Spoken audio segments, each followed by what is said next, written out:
Hey fellow gardeners and tree lovers. Beautiful May day here in Las Vegas, taking advantage to up-pot some fig cuttings from this year, and there's been some discussion going around several of the Facebook pages about how to up-pot and what different people's practices are.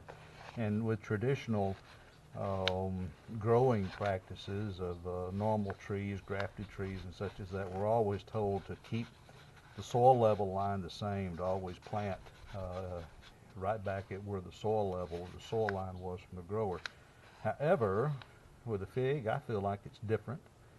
And if you go above the previous ground level line, it gives a fig opportunity to expand, similar to what a tomato does, people are familiar with, and roots will sprout out from here.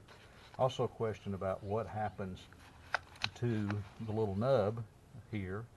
And yes, it eventually just ends up disappearing as this becomes the central leader of the tree. And then you've got apical, A-P-I-C-A-L dominance from this particular leaf, and it will continue to grow up for the central leader unless you pinch it, which I've just done with this one, to make it branch out further. But here is the practice from several people on Dave over at WTF, and it is my practice also. Some people have a hard time with this. It's similar to pruning a tree. Some people have a difficulty with it. Now, I don't know if I'm going to keep this plant or not. I had already brought the cutting up, but just into a small 3-inch pot, and it's time for it to go into something a little bit larger. I have a lot of sand on top of it because when I had it inside, I usually protect it with sand pretty heavily to try to thwart off the dreaded fungus gnats. But the root system on it was getting a little tight, and it's time for it to go up.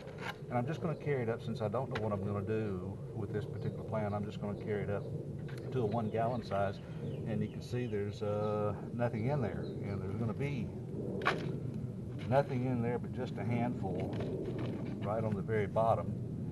And so traditionally, again, we would be bringing dirt or soil up to this level where it would be, sitting about right here. In this case, it's going straight to the bottom.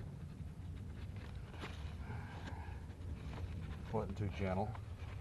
And I'm going to bring the soil line. You know what? It's even got, I need to break that up a little bit because it needs to go deeper. Because actually what I want to do is bring the soil level up above where the original cutting was. I want to bring the soil level up to here is what I'm going to do. So I'm going to break this up a little bit, which I probably should have done anyway. If not, it needs to go into a little larger pot, but I really don't want to do that. Let's see if we can make it work here.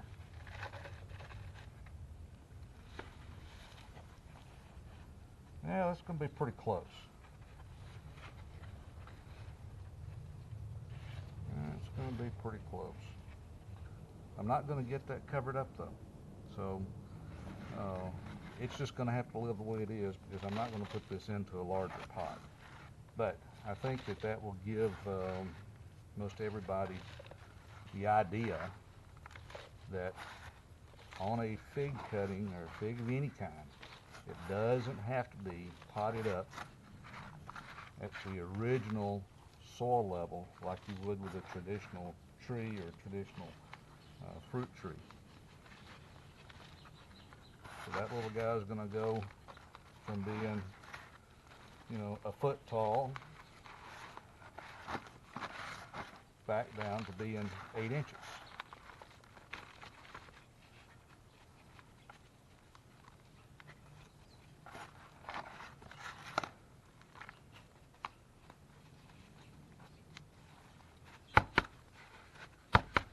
All right, there you have it. It would have been a little more idealistic if I could have got this thing another inch deeper in there, is where I would have preferred it. But here, still burying 3 to 4 inches of the stalk into the pot.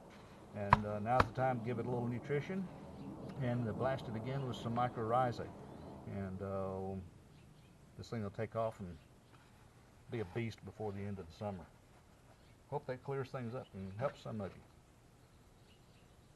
We're out of here.